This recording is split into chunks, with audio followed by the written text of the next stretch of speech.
우리가 주일마다 로마서 한 장씩 설교를 이렇게 해나가고 있습니다. 오늘은 로마서 8장인데요. 로마서의 8장이 상당히 분량이 많은 것이고요. 로마서 8장은 상당히 중요한 책입니다.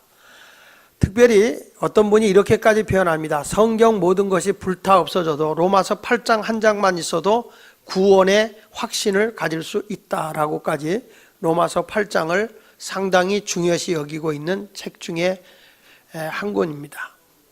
근데 내용이 너무 분량이 많아서 제가 이 내용을 요 예배 시간에 하나로 축약해서 한다는 게 보통 힘든 일이 아니었어요. 그래서 로마서를 읽고 또 읽고 로마서 8장이 구멍이 나도록 정말로 이걸 요약을 하면서 말씀을 증거하는데 이 말씀이 여러분에게 은혜가 됐으면 좋겠습니다. 우리가 로마서마다 장마다 특징적인 단어가 있다고 얘기했습니다.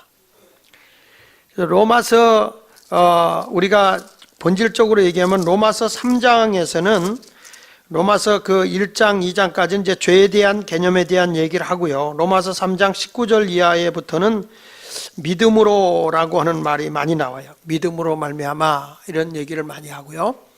4장에서는 믿음으로 의로워졌다는 의에 대해서 4장은 얘기를 하고 있고요. 5장에서는 예수 그리스도로 말미암아라는 단어가 상당히 5장엔 많이 나오게 됩니다.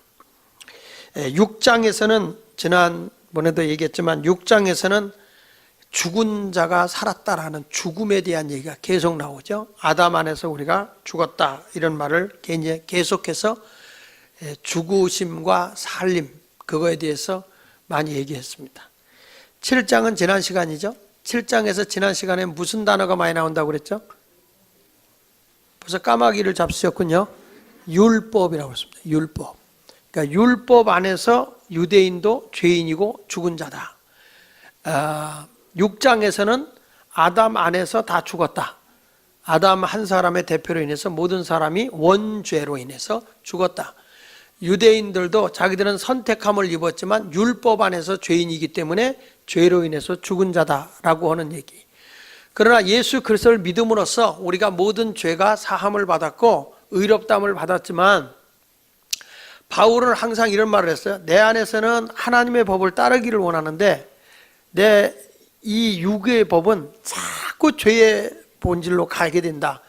그래서 오라 나는 너무 피곤하고 곤고하다. 하나는 하나님의 법을 따르고 싶고 하나는 육의 법, 죄의 법을 따르게 된다. 근데 그가 나중에 깨달은 것이 뭐냐면 7장 25절에서 우리 주 예수 그리스도로 말미암아 하나님께 감사한다 이런 말을 했어요. 그러나 그는 끊임없이 갈등을 하고 있다. 그래서 어느 때는 은혜를 받고 문 열고 나가면 세상 살다 보면 주 없이 살 수 없는 게 아니라 돈 없이 살 수 없고 다시는 나 안 그럴게요. 그리고 나가자마자 부부싸움하고. 근데 옆에서 또 목사님이 오늘 설교 들었으니까 구원 받았죠? 그때 구원이고 나발이고 없어요. 지금 그렇게 얘기를 하고. 양심에 막 내가 꺼리는 거예요. 막 갈등이 오는 거예요. 과연 내가 구원에 확신이 있는 사람인가 없는 사람일까? 이런 것 때문에 번민하고 고민하게 되어 있다고 하는 얘기 있죠. 자, 이런 갈등 속에서 과연 우리는 성령 안에서 어떤 사람이 되었을까 하는 내용을 오늘 좀 살펴보려고 하는 겁니다. 그래서 오늘 여러분과 함께 은혜 받는 제목은 생명의 성령의 사람입니다. 할렐루야. 그러면 도대체 성령의 사람은 어떤 사람일까? 생명의 성령의 사람이라고 했는데 생명의 성령의 사람은 어떤 사람이냐 하면 첫째로 믿음의 사람입니다. 믿음의 사람. 그러니까 로마서 1장부터 16장까지의 내용은 한마디로 뭐냐? 나는 믿음의 사람이다 그 말이에요. 믿음의 사람. 자, 오늘 성경 말씀 9절에 보면 이런 말이 나옵니다. 같이 한번 읽어보겠습니다. 시작. 만일 너희 속에 하나님의 영이 거하시면 너희가 육신에 있지 아니하고 영에 있나니 누구든지 그리스도의 영이 없으면 그리스도의 사람이 아니다 그랬어요. 여러분 이 로마서 8장에서 가장 많이 나오는 단어가 뭐냐면요. 성령입니다. 성령, 하나님의 영, 그리스도의 영, 영을 따르는 자 이런 식으로 해서 성령이라는 단어가 계속 많이 나오는데 이 로마서 8장 1절부터 39절까지가 성령이라는 단어가 또는 하나님의 영, 그리스도의 영 이런 식으로 나오는 단어가 약 20여 개 가지가 20여 번이 나와요. 그 정도로 성령에 대한 얘기가 굉장히 많이 나오는데, 오늘 여기에 그리스도의 영이 없으면, 성령이 없으면 그리스도의 사람이 아니다 이렇게 말하거든요. 근데 특징이 있는 게 뭐냐면, 9절 앞에 보면 하나님의 영으로 했다가 그리스도의 영으로 갔다가 그리스도인 이렇게 표현해요. 이 말이 무슨 얘기입니까? 하나님의 영, 그리스도의 영, 그리스도인 이런 뜻은 다 성령 안에서 이루어진다는 거예요. 그러니까 성령 안에서 다 하나라는 거죠. 근데 이 성령 안에서 내가 뭐냐? 그리스도의 사람이 되었다 이렇게 말하고 있고, 14절에도 보면 무릇 하나님의 영으로 인도함을 받는 사람은 곧 하나님의 아들이다. 성령의 다스림을 받는 사람이 하나님의 아들이다. 더 놀라운 건 16절을 같이 읽어보겠습니다. 시작. 성령이 친히 우리 영과 더불어 우리가 하나님의 자녀인 것을 증언한다 그랬어요. 우리가 하나님의 자녀인 걸 성령이 증언한다. 여러분, 여기서 하나님의 자녀 하면 떠오르는 성경 구절이 있어요. 요한복음 1장 12절이에요. 요한복음 1장 12절의 말씀에 보면 영접하는 자 곧 그 이름을 믿는 자들에게는 하나님의 자녀가 되는 권세를 준다 말했습니다. 다시 말합니다. 영접하는 자, 이가 예수 그리스도를 내 안에 받아들이는 거예요. 영접하는 자 곧 그 이름을, 예수 그리스도의 이름을 믿는 자들에게는 하나님의 자녀가 되는 권세를 준다는 거예요. 그러니까 성령이 친히 우리 영과 더불어 우리가 하나님의 자녀인 것을 증거한다. 그 말은 무슨 얘기냐면 믿는 자라 이 말이야. 내가 믿고 싶어서 믿어지는 게 아니라 성령님이 나와 함께 할 때 성령에 의해서 하나님 말씀이 믿어지는 거예요. 그러니까 예수 그리스도께서 나의 허물과 죄를 위해서 십자가에 죽으셨고, 예수 그리스도가 나를 의롭게 하여 하나님과 화목하게 하기 위해서 부활하셨다. 그러니까 예수님의 부활 안에서 내가 의롭다함을 얻어서 하나님과 화목한 관계가 되었다는 사실을 믿어야 되는 겁니다. 그 믿음으로써 내가 하나님의 자녀가 된 거예요. 그러니까 여러분, 성령에 의해서 여러분이 믿음을 가졌고 그 믿음으로 하나님의 자녀가 되었기 때문에, 한마디로 지금 로마서 8장 1절로 11절까지의 말씀을 통해서 우리가 깨닫는 게 뭐냐면, 성령의 사람은 한마디로 예수 그리스도를 믿는 믿음의 사람이다 이 말이야. 그러니까 여러분은 다 믿음의 사람인 걸 믿으세요. 자, 그러면 예수 그리스도를 믿어서 믿음의 사람이 되었다는 것은 도대체 어떤 증거가 내게 주어진 거냐는 거예요. 그것은 1장부터 로마서 8장 1절부터 3절까지 나오는 건데, 그것은 다른 게 아니라 죄와 사망의 법에서 생명의 성령의 법이 너를 해방했다 이렇게 말하거든요. 그러니까 내가 예수 그리스도를 믿는다는 말은 죄와 사망의 법에서 해방받은 사람임을 믿어야 돼요. 한번 따라합시다. 나는 죄와 사망에서 완전히 해방받은 사람이다. 그걸 믿어야 돼요. 지금 우리가 로마서 7장에서 바울이 계속 갈등을 하잖아요. 이 갈등을 하고 있는데 와서 지금 당신 구원 받았어 라고 얘기하면 내 속에 있는 이 죄책이라고 하는 거, 죄책감 때문에 목사님 설교 믿으면 된다고 하는데 너무 죄가 많아서, 오늘 은혜 받을 땐 좋았는데 문 열고 나가서 둘이 의견이 안 맞아서 막 싸웠어. 싸운 바로 그 시간에 목사님 만나가지고 목사님이 구원 받았어요? 그러면은 개뿔디요. 원래 개뿔은 없어요. 그러니까 그런 것들이 왜 그러냐면 내 마음에 나를 억눌러 버려요. 죄책이라고 하는 게. 근데 지금 뭐라고 이 성경은 얘기하냐면, 우리가 살아가고 있지만 부모가 자식한테 잘못을 자식이 부모에게 잘못을 했어도 부모가 자식을 용서하잖아요. 용서하는 과정에서 용서받고 살아도 조금 부족함이 있고 흠이 있다고 해서 걔를 정죄하거나 내치지 않는다고요. 끝까지 포용하고 사랑한다는 거예요. 그러니까 여러분 1절에 말하잖아요. 1절에 뭐라고 말하는 거야? 8장 1절에 그러므로 이제 그리스도 예수 안에 있는 자에게는 내가 예수 안에만 있으면 결코 정죄함이 없어요. 그러니까 너무 죄책에 묻혀 살지 말라는 거예요. 여러분은 넉넉하게 그리스도 예수 안에서 내가 해방을 받은 자예요. 죄와 사망의 법을. 그러니까 너무 그렇게 묻혀 살지 않기를 바랍니다. 인간의 그 부패성과 타락성 때문에 우리가 순간적으로 범죄하고 잘못하는 건 있지만은 화목제물로 오셔서 우리 죄를 위해서 십자가에 돌아가신 예수 그리스도와 의롭게 하기 위해 부활하신 예수 그리스도 안에서 넉넉하게 여러분들은 죄와 사망의 법에서 해방받은 거예요. 그러니까 바울이 지금 무슨 얘기하는 거냐면, 너무 너희들 그 갈등 속에 두 가지 법이 막 싸우고 있지만 그런 것 때문에 묻혀서 신앙이 이렇게 좀 이렇게 죄책감에 묻혀 살지 말아라 그 말이에요. 나는 자유하다 이 말이야. 해방받은 자다 이 말이야. 괜히 그냥 젊은 시절에 조금 잘못한 걸 가지고서 54살 먹을 때까지 회개하라 그러면 하나님 18살 때 내가 이런 일을 했습니다 용서하여 주세요. 그런 이제 잃어버렸다 또 회개하라 그러면 하나님 내가 어린 시절에 주여 하고 또 회개하라. 그걸 지금 30년 우려먹은 사람이 있어. 30년. 그건요 하나님을 여러분이 믿지 못한다는 거예요. 넉넉히 여러분의 허물과 죄를 다 용서하시는 분이 주님이시니까 진정으로 성령의 사람으로 믿는 사람은 어떤 사람이냐, 믿음의 사람은 내가 완전히 죄와 사망에서 해방받았다는 자유함을 누리고 살아야 돼요. 그 다음에 두 번째 가서는 뭘 여기서 얘기하냐면 이렇게 말해요. 3절에 율법이 육신으로 말미암아 연약하여 할 수 없는 그것을 하나님은 하시나니고 죄로 말미암아 자기 아들을 죄 있는 육신의 모양으로 보내어 육신의 죄를 정했다. 우리가 죄를 범한 것을 용서하기 위해서 율법으로 내가 죄인이었으니까 우리 하나님께서 육신의 옷을 이 땅에 입으시고 독생자 예수 그리스도를 보냈어요. 그분이 육신의 모양으로 오셔서 우리 죄를 위해 다 짊어지고 죽었거든요. 그 죽으실 때 마지막에 한 말씀이 뭐냐면 테텔레스타이라는 말을 썼는데 다 이루었다는 말이에요. 다 이루었다. 그 다 이루었다는 테텔레스타이라는 게 뭐냐면 내가 내 부채를 다 탕감해줬다 그런 말이에요. 내가 죄로 인해서 많은 무거운 짐을 지고 있는 걸 다 내가 탕감해줬어. 그러니까 너는 이제 어떤 것도 구속당할 일이 없어 그 말이에요.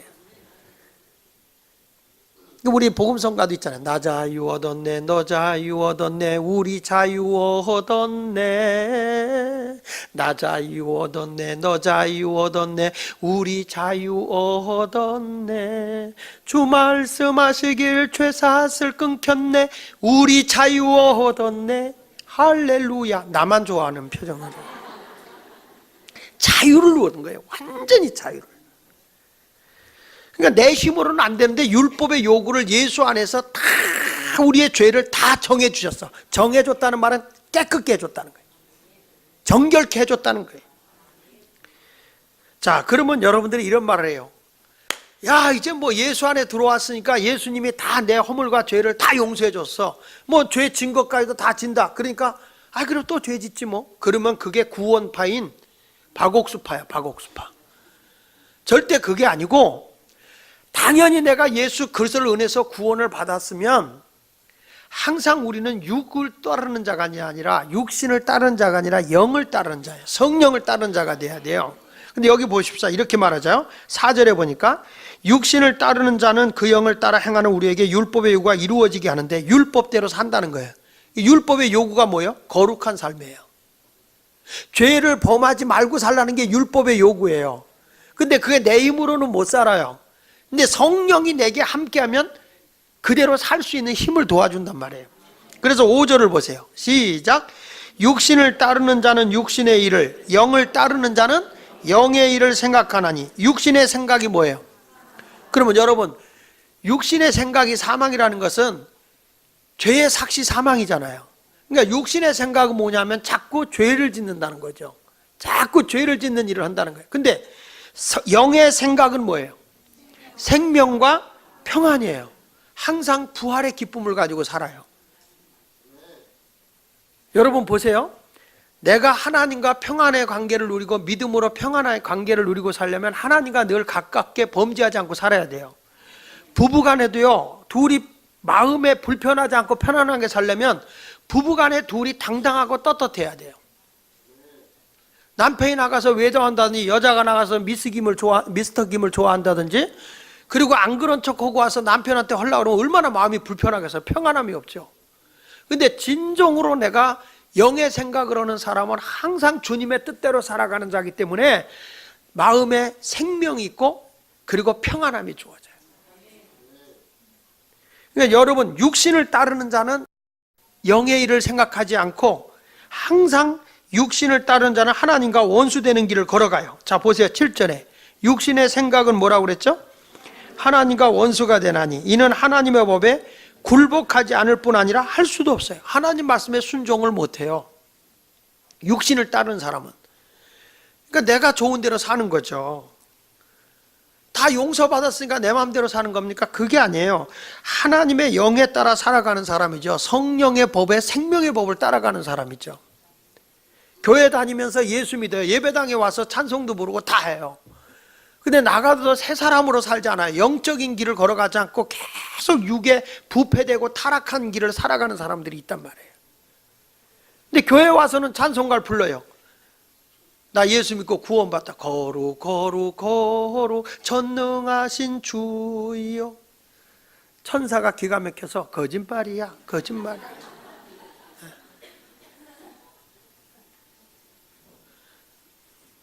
여러분 교회 와 다니면서도 밖에 나가서 벌써 술 마시고 담배하고 노름하고 뭐 게임에 중독되고 이런 일들이 왜 일어납니까? 자꾸 육의 향락적인 걸 쫓아가는 거예요. 그러니까 내가 동네 주민들을 많이 만나잖아요. 저 이발소도 가고 그러잖아요. 그러면 그분들이 나 이렇게 와서 이발하러 가면 그래요. 목사님, 그 아분이 어떤 사람이 목사님 내 교인이죠. 네. 그 사람요 날마다 술 먹고 다녀요. 다 일러줘요. 저한테 다 일러줘요. 목사님 어느 집에 한번 가보세요. 거기 목사님네 교인들 앉아서 이거 하고 있어요. 이거 핫도 치고 있어요. 그래서 내가 지나가게 하도 기가 막혀서 뭐 집사님도 아니 뭐 선생님도 하시대 뭐. 그랬더니 난 교회 안 다니잖아요.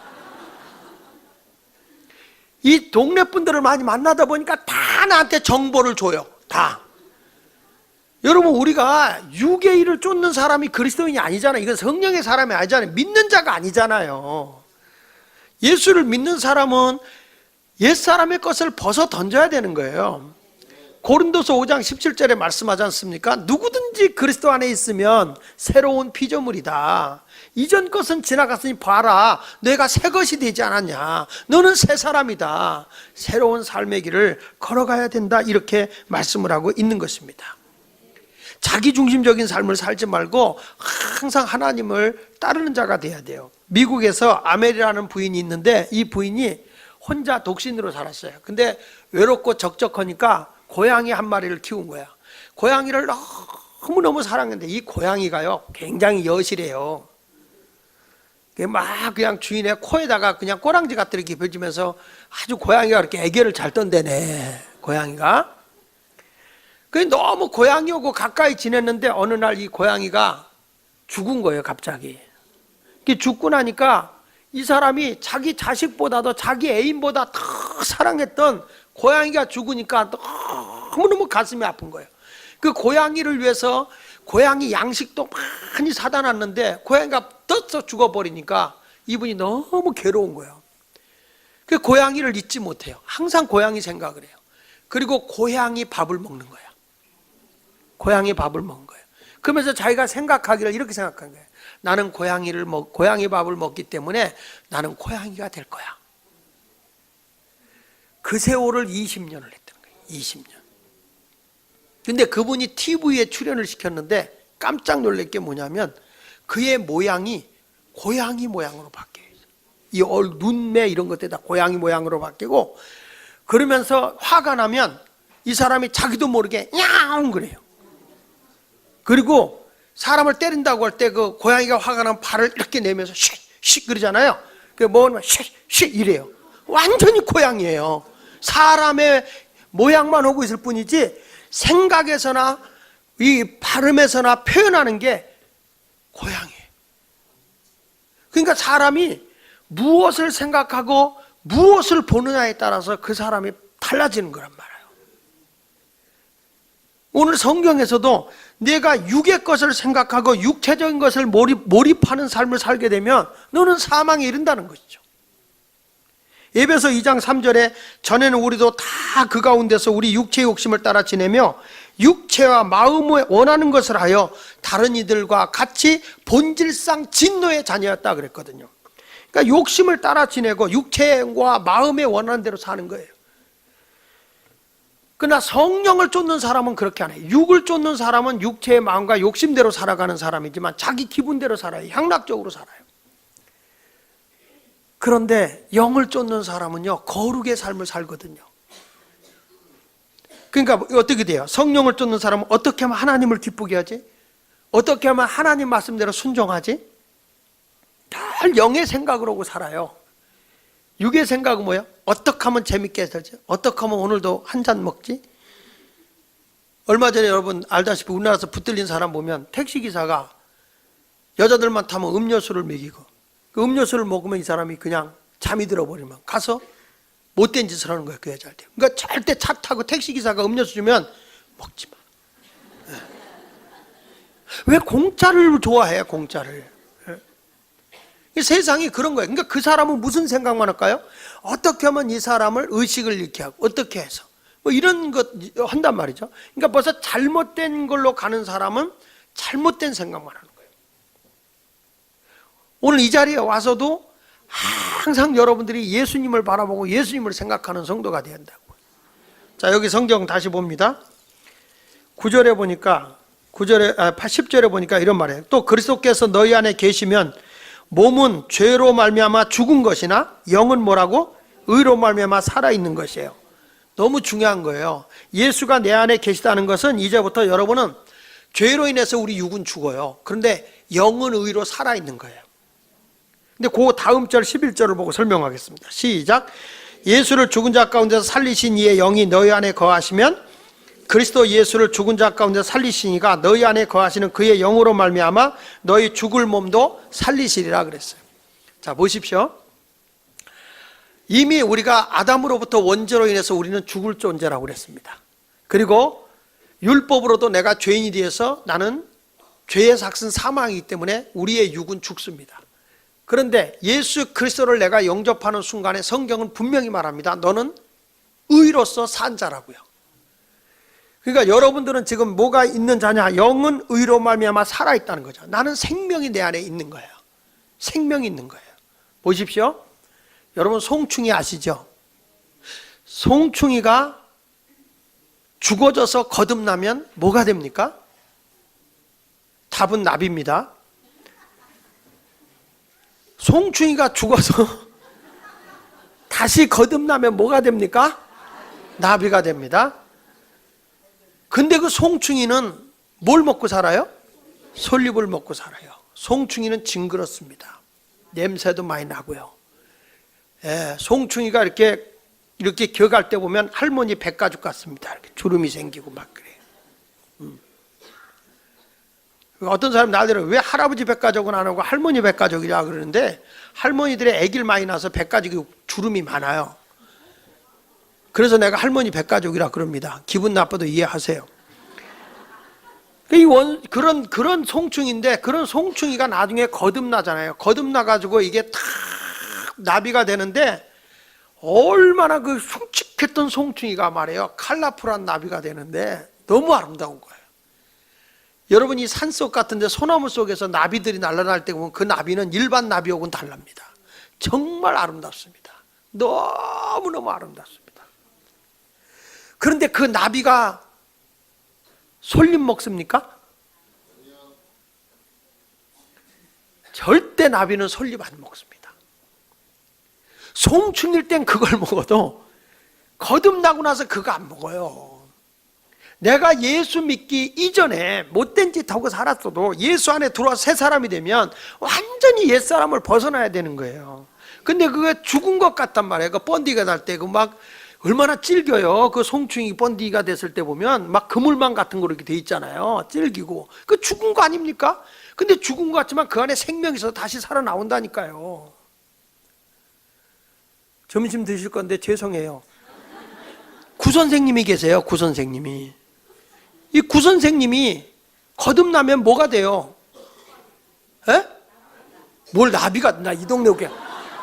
여러분 구선생님이 거듭났는데 무슨 나비가 돼? 파리가 되지. 구선생님.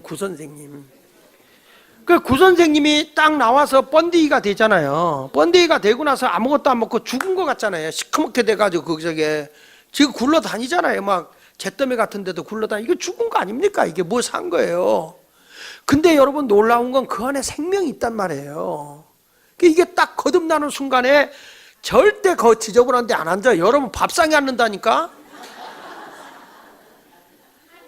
생선 위에 앉고 우리의 밥상에 앉아서 고급 티 큰 것만 먹어요. 내가 지금 여러분 일반적인 사람인 것 같지만 예수가 내 안에 계셔서 우리의 육은 죽을 수 있어요. 죽은 것 같아요. 왜? 우린 육은 어차피 죽으니까. 그렇지만 여러분 앞에는 생명이 있는 거예요. 그래서 다시 살아요. 그 기독교는 부활의 종교란 말이에요. 얼마나 귀한 말씀인지 아십니까? 감자도요, 눈 있는 데를 자릅니다. 잘라서 땅에다 심어요. 그러면 감자가 썩어요. 썩는데 그 감자는 분명히 본체는 썩어서 죽어요. 근데 그 눈에 생명이 있거든요. 감자 눈에 생명이 있어요. 썩어서 죽었는데 뭐가 나와요? 싹이 나와서 나중에 보면 감자가 엄청 열려 있어요. 죽은 것이 아니라 살아있는 거예요. 우리의 몸이 죽었습니까? 그러나 영은 살아있는 거예요.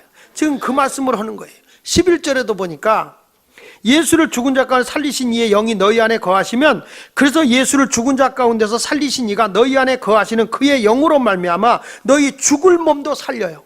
이제 여러분 결국에는 예수 그리스도 안에 있을 때 예수님이 부활의 첫 열매가 되신 것처럼 우리도 주님 오시는 그날에는 이 죽었던 몸뚱아리가 썩지 아니할 몸으로 다시 살아요.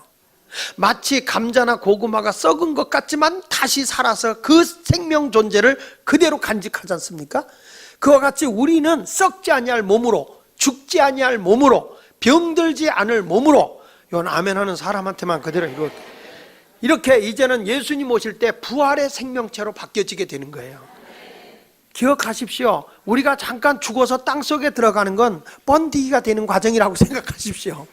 죄송해요. 너무 여러분 사람을 번디기라고 표현해서 죄송한데 좀 그렇게 쉽게 이해를 하려고.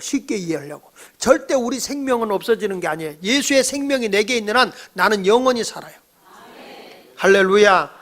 그러니까 우리는 항상 예수를 믿는다는 건 뭐냐? 나는 이제 죄에서 완전히 해방받은 사람일 뿐만 아니라 거룩의 삶을 살아가고 있는 하나님의 자녀임을 믿어야 돼요. 자, 여기 보십시오. 12절부터 이제는 우리가 주님의 빚진 자로 살았는데 13절에 봅니다. 시작. 너희가 육신대로 살면 반드시 뭐 해요?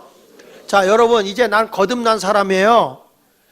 물과 성령으로 거듭났어요. 새 사람이 되는 거예요.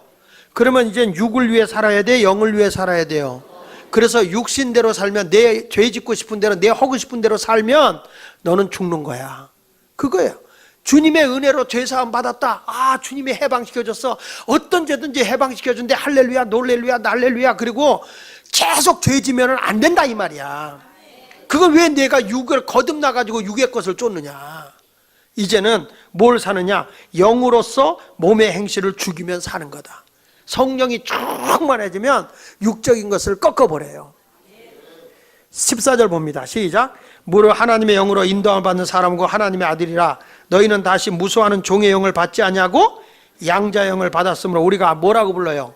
아빠, 아버지라 부르지. 그래서 우리가 하나님 아버지를 아버지라고 부르는 거예요. 아빠, 여러분 기도할 때 그러세요. 애기 좀 떨어봐. 아빠 그래 보세요.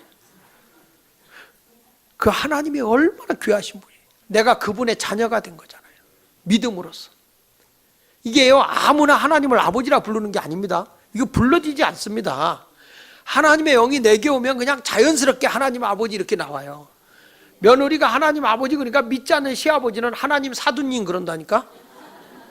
며느리의 아버지니까 자기는 사돈이래 글쎄. 이게 이해가 안 되는 거죠.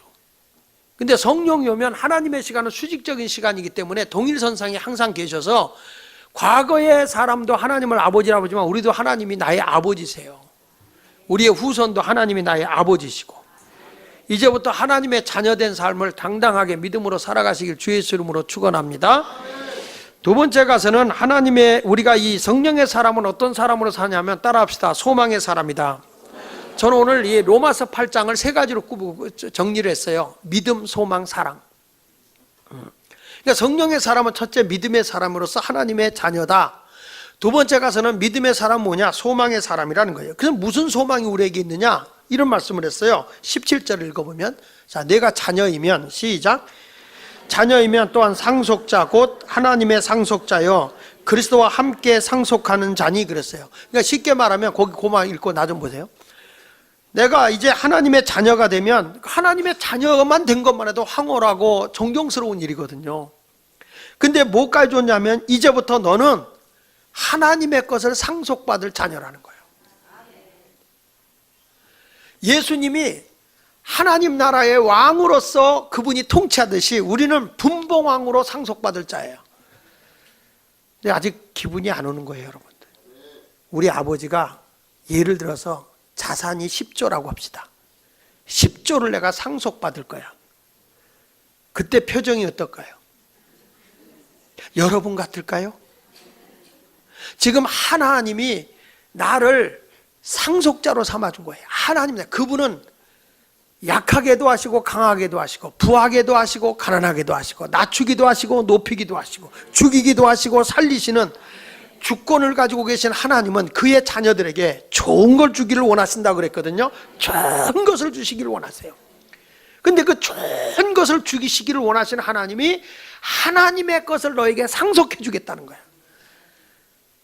그러니까 바울이 이걸 깨닫는 순간에 항상 기뻐하라, 내가 다시 말하니 기뻐하라 이렇게 말하지 않습니까? 여러분들도 이 상속받을 자예요. 그 다음에 거기 읽어보세요. 상속자니 우리가 그와 함께 영광을 받기 위하여 고난도 함께 받아야 할 것이다. 예수님이 고난 후에 영광이, 부활의 영광도 있었고 또 승천의 영광도 있었잖아요. 그러니까 그 영광이 있는 것처럼 너도 영광을 받기 위해서 내가 예수 믿다 보면 세상이 너무 악하잖아요. 죄악이 세상을 지배하고 있잖아요. 그러니까 주 뜻대로 살려고 하면 그게 순탄합니까? 그러니까 우리가 고난을 받아요. 사도 바울은요, 예수를 안 믿었으면 세상적으로 명예나 부와 권세 얼마나 큰 소리치고 살겠어요. 근데 그분은 예수 믿는 것 때문에 매 맞고 감옥에 갇히고 쇠사슬에 묶이고 사람들에게 미쳤다는 소리를 듣고 굶주리고 태장으로 맞고 인간으로서 당할 수 없는 모든 수모를 다 당해요. 그럼에도 불구하고 그는 뭐라고 하는지 알아요? 만약에 우리가 이 세상만 있고 저 천국이 없다면 예수 믿는 우리가 제일 불쌍하다는 거야. 그런데 우리는 영광의 세계가 상속받을 게 있다는 거예요. 그러니까 항상 기뻐하자는 거예요. 얼마나 그 세계가 좋은지 바울은 이렇게 말하거든요. 내가 감옥에 갇혀 쇠사슬에 묶인 것만 빼고 너희들도 다 나같이 됐으면 좋겠다. 얼마나 그 영광의 세계가 좋았던지 바울은 삼층천을 갔다 온 사람이니까, 천국을 갔다 온 사람이니까 나와 같이 되기를 원한다. 천국을 그렇게 사모하는 거예요. 여러분, 우리가 고난도 함께 겪는다는 건 이런 거잖아요. 가족이 누가 아프면 온 가족이 같이 힘들어합니다. 같이 아픔을 느낍니다. 가족이 가난하고 힘들어 사업이 어려우면 온 가족이 같이 고통을 느끼는 겁니다. 저는 교회도 마찬가지라고 그래요. 교회가 힘든 일이 있으면 모든 교인이 같이 힘들어하는 겁니다. 우리가 하나님의 나라 가려면 예수님이 고난을 당했다면 우리도 영광의 세계를 바라보고 고난을 이기자 이거예요. 힘들고 어렵다고 내빼려고 하지 말고 영광의 세계를 보고 참자 그 말이에요. 요즘 우리나라의 장관이 되기 위해서, 국무총리가 되기 위해서 청문회를 하잖아요. 그 청문회를 할 때 그 사람의 모든 과거부터 다 끄집어내잖아요. 애가 군대 갔니 안 갔니. 지금 국무총리대 때문에 애 군대 안 간 거 다 드러나고 방이 나온 거 다 알아. 뭐 허리 디스크가 어떻게 됐다는 둥 뭐 다 그러잖아요. 우리 교회는, 우리나라는 높은 자리에 있는 사람은 전부 다 자식들이 다 어디가 불구야. 어쩌면 하나같이 그래? 그러니까 다 그런 게 다 드러나잖아요. 부끄럽잖아요. 근데 왜 그들이 그런 부끄러움을 당하면서 그 앞에 가서 정말 수모를 당하고 국회의원들이 막 죄수 다루듯이 취재하듯이 막 그러는데도 그 속에 왜 있을까요? 그 아픔과 고난을 조금 견디고 나면 영광이 있거든. 장관이라는 영광이 있거든요. 그걸 다 당하고 있는 거예요. 여러분, 우리가 예수 믿으면서 헌신하고 희생하고 왜 시간 바쳐가면서 왜 저래?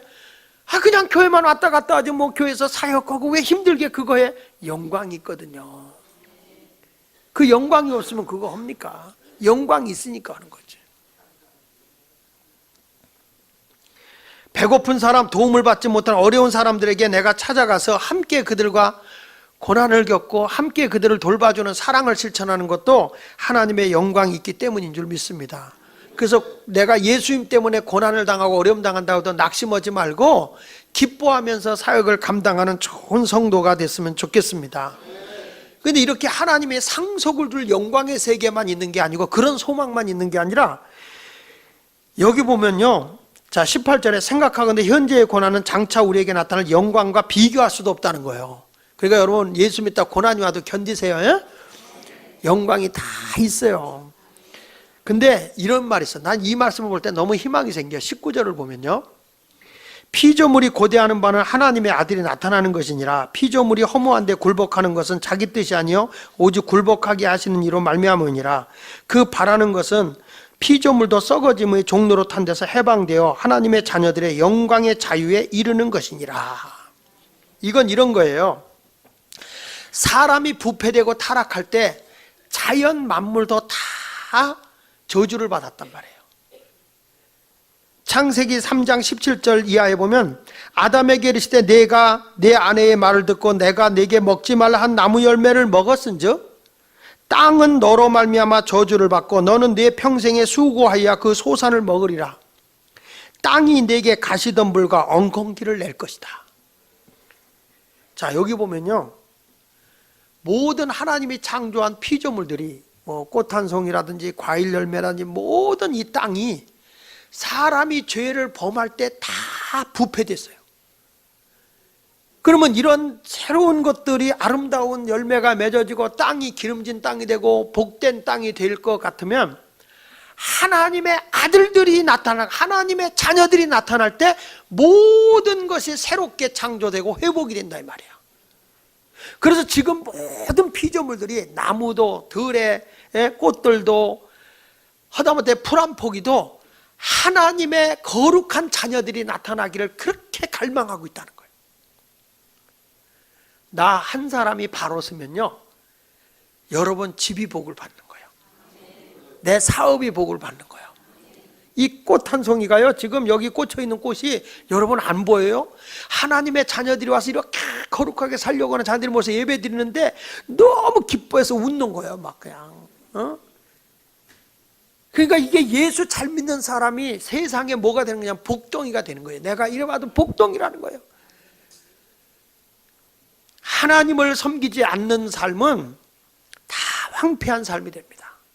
점점 어렵습니다. 근데 내가 하나님 앞에 거룩한 삶을 살면 피조물들부터 시작해서 땅이 기름지고 복을 받기 때문에 내가 거룩의 삶을 살아가게 되면 기업이 바뀌어, 국가가 변화되고 가정이 변화가 일어나고 여러분의 사업이 새로운 모습으로 변화가 일어나. 이게 하나님의 영광을 드러내는 거예요. 지금 피조물들도 모든 이런 꽃 한 송이 새들조차도 사랑하는 여러분들 하나님의 자녀들이 나타나길 지금도 그렇게 고대하고 있다는 거예요. 왜? 그래야 이 땅이 기름지고 복받는다 그 말이에요. 여러분 가정이 사막화되기를 원하십니까? 여러분의 마음이 광야와 같이 되기를 원하십니까? 기름진 옥타와 같고 행복의 땅덩어리가 되기를 원하고, 그런 모습이 되려고 하면 내가 하나님의 거룩한 영을 따르는 사람이 돼야 돼요. 지금은 피조물들은 하나님의 자녀가 나타나기를 소망하고 있고, 우리 하나님의 자녀들은 영광의 세계를 바라보며 영광을 소망하고 있어요. 저 천국을 소망하고 있는 자가 우리들이라면 피조물들은 거룩하게 사는 하나님의 자녀들이 많이 나오기를 원합니다. 그러니까 여러분, 우리가 왜 전도하고 왜 많은 우리 교회에서 성경 공부하고 거룩 운동을 하는지 아세요? 예수만 믿어갖고 되는 게 아니라 성화된 거룩한 사람이 되어질 때 그로 인해서 피조물이 복을 받기 때문에, 이 땅에서 복을 누리고 살기 때문에 그런 역사를 우리가 해야 되는 거예요. 이런 설교할 때 자는 사람은요, 사람이 아니에요. 귀신이요, 귀신. 보세요, 여기 주여 아버지 24절부터 볼게요. 24절 시작. 우리가 소망으로 구원을 얻었음에 보이는 소망이 소망이 아니니 보는 것을 누가 바라리요. 누가 바라겠냐? 보는 것을. 우리가 하나님 나라를 소망하고 있는데. 그러면서 이런 말씀이 나와요. 여기 보십시오. 만일 우리가 보지 못하는 것을 바라면 참음으로 기다려라. 좀 인내하고 기다려봐라. 내가 거룩한 삶을 가면 하나님 얼마나 변화를 주는지. 이와 같이 성령도 우리의 연약함을 도우시나니 우리가 마땅히 기도할 바를 알지 못하는 오직 성령으로 말할 수 없는 탄식으로 우리를 위하여 친히 간구하느니라. 여러분이 잘 되기를 위해서 안타까운 마음으로 성령이 나를 도와 기도해요. 중보 기도해 주세요. 잘 되기를. 27절 한번 읽어볼래요? 시작. 마음을 살피시는 이가 성령의 생각을 하시나니 이는 성령이 하나님의 뜻대로 성도를 위하여 간구하신다. 마음까지 살피시는 우리 성령님이 하여튼 다 우리를 위해서 하나님의 뜻에 맞게 기도해 준다니까. 성도를 위해서예요. 성도는 누구예요? 영의 법을 따르는 자입니다. 육의 법을 따르는 자가 아닙니다. 근데 28절 보세요. 그러니까 우리가 살아갈 때 우리가 알거니와 하나님을 사랑하는 자 곧 그 뜻대로 부르심을 입은 자들에게는 모든 것이 합력해서 뭘 이룬다고요? 믿으시면 아멘 하세요. 선을 이루는 거예요. 그러니까 이제부터 여러분 언제나 긍정적이고 적극적이고 소망적인 삶을 살아가시길 축복합니다. 내가 하나님의 자녀가 됐고요, 내가 이제는 영적인 삶을 살아가는 사람만이 아니라 우리 하나님께서 저 어마어마한 소망적인 것을 나에게 줬거든요. 그러니까 나로 인해서 세상이 다 바뀌어진다는 거예요. 내가 거룩한 삶을 살면 나 한 사람 때문에 천하가 바뀐다는 거예요. 그것이 바로 성경이 아닙니까? 그러니까 피조물이 하나님이 나타나기를 갈망하고 있다. 이제부터 비굴하게 살지 마세요. 당당하게 사세요. 예수 믿는 사람은 긍정적이에요. 소망적이에요. 적극적으로 사는 거예요. 어디 가서도 이렇게 괜히 주눅 들지 말고 내가 거룩하게 살고 있는 한 나의 삶의 자리는 복된 자리가 되는 거예요. 요셉 한 사람 때문에 보디바르 가정이 복이 되고 요셉 한 사람 때문에 감옥이 복된 자리가 되고 애굽이 복 있는 나라가 됐다면 왜 우리들에게 그런 역사가 안 일어나겠는가? 우리도 거룩한 삶을 살아가면 그렇게 바뀌어질 줄 믿으시기 바랍니다. 여러분 때문에 모든 것이 합력해서 선을 이루게 된다는 확신을 믿고 살아가시길 바랍니다. 마지막으로는 따라합시다. 성령의 사람은 사랑의 사람이다. 자, 나를 하나님이 얼마나 사랑합니까? 근데 그 사랑에서 누가 우리를 끊어낼 수가 없어요. 하나님하고 이간질해서 하나님과 나와의 그 사랑의 관계를 끊어낼 수가 없다는 거예요. 여기 성경 31절에 이렇게 말합니다. 그런즉 이 일에 대하여 우리가 무슨 말하여 만일 하나님이 우리를 위하시면 누가 우리를 대적하냐? 하나님이 나를 위해 주시는데. 자, 39절에 이런 말을 해요. 미리 정하신 그들을 또한 부르시고. 하나님이 여러분을 택해서 불러주셨어요. 하나님이 택하셔서 불러주셨어요. 그리고 뭐냐? 그들을 또한 의롭게 하셨어요. 여러분 예수를 믿음으로써 내가 의롭다함을 받았어요. 내 노력이 아니라 하나님이 너는 하나님과 나는 화목해졌다 그랬어요. 이제 의롭다 하신 그들을 또한 하나님이 영화롭게 하세요. 여러분들을 영광스럽게 해준단 말이야. 허허, 참 이게 감격이 안 오니까 내가 늘 얘기하는 거잖아요. 내가 하나님께 영광을 돌려야 되잖아요. 근데 거룩의 삶을 사는 사람이 잘 되는 게 하나님께 영광이 되는 거거든요. 죄악된 사람이 세상에서 잘 되면 뭐 하나님이 영광 받을 일이 뭐 있어요? 내가 잘 되는 게 하나님께 영광이 돼야죠. 근데 그 혹시라도 영광을 내가 가로채지는 말아요. 가로채면 안 돼요. 그래서 바울이 그런 얘기는 내가 다른 사도보다 더 많이 수고했지만 내가 아니라 하나님의 은혜입니다 이러잖아요. 하나님께 영광을 돌리는 거예요.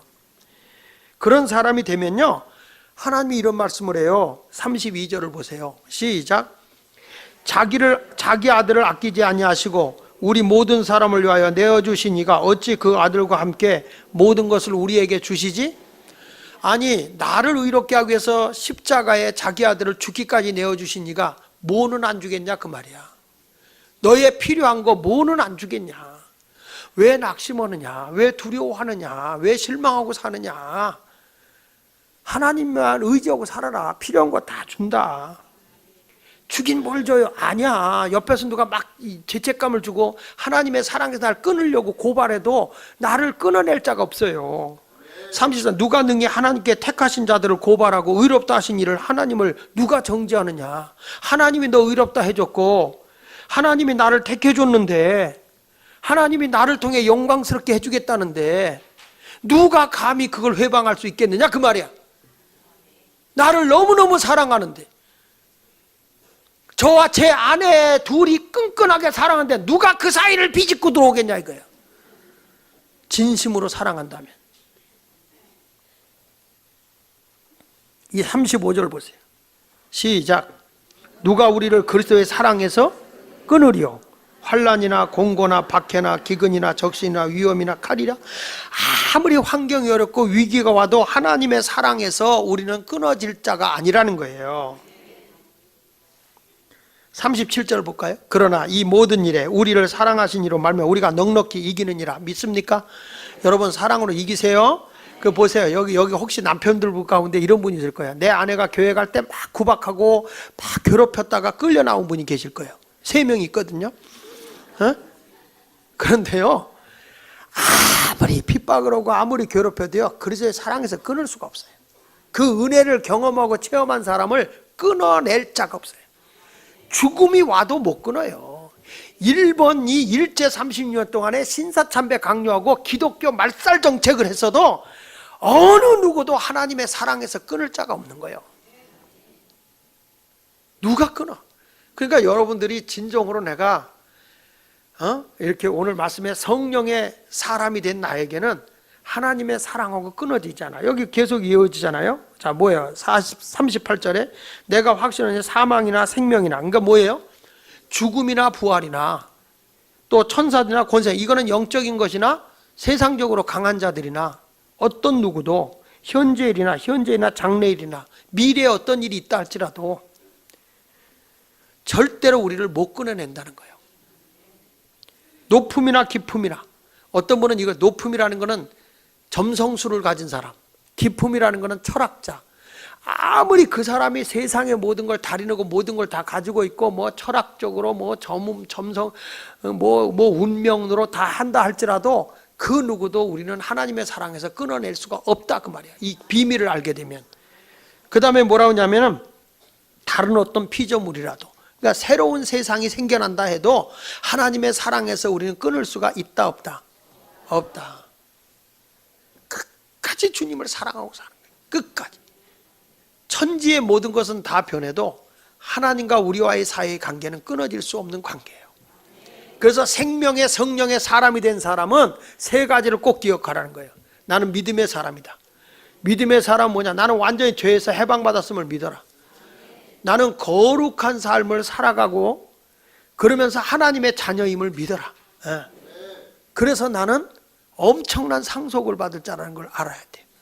따라합시다. 소망의 사람이다. 나는 엄청난 걸 상속받을 사람이고. 아멘. 그리고 피조물도 여러분들 때문에 복받게 됐다고 소리치고 좋아하고 있는 거예요. 오늘부터 어깨 좀 피고 사시죠. 내가 예수 믿은 것 때문에, 나 때문에 모든 사람이 살게 된 거니까. 이게 성경이에요. 성경. 이 소망적으로 살아요. 그리고 마지막에 사랑이에요. 누가 핍박을 하고 뭐해도 난 하나님의 사랑은 끊어지지 않는 거예요. 끝까지. 오늘부터 영의 것만 쫓고 육의 것은 다 내려놓읍시다. 여러분 오늘 이 시간에 아주 옛적에 그 잘못된 생활하는 거 있잖아요. 육의 것을 쫓아서 참 옛 구습에 얽매여 있는 거, 중독된 거. 지금 내가 이거는 다른 사람이 뒤에서 욕지거리 하는 거, 이런 것들은 다 끊어야 돼. 이렇게 손을 들어서 한번 하나 둘 셋 하면 싹 하고 끊읍시다. 자, 한번 해봅시다. 끊어지는 순간에 관절염도 다 끊어질 거예요. 자, 손을 들고 이렇게 세워. 이렇게 하면 묻은게죠. 이렇게 세워서 하나 둘 셋 싹 다 끊어진 줄 믿습니다. 세상적인 모든 것을 끊어내고 주님의 품 안에 살게 될 때 변화가 일어날 줄 믿습니다. 오늘 로마서 8장까지 말씀을 끝냈어요. 그러니까 이렇게 좋은 거를, 이렇게 어마어마한 하나님의 복이 있는 거를 전해야 돼, 안 전해야 돼? 그래서 다음 시간에는 전도하자 이거요. 9장에서는. 자, 우리 찬송가 260장 1절만 부릅시다.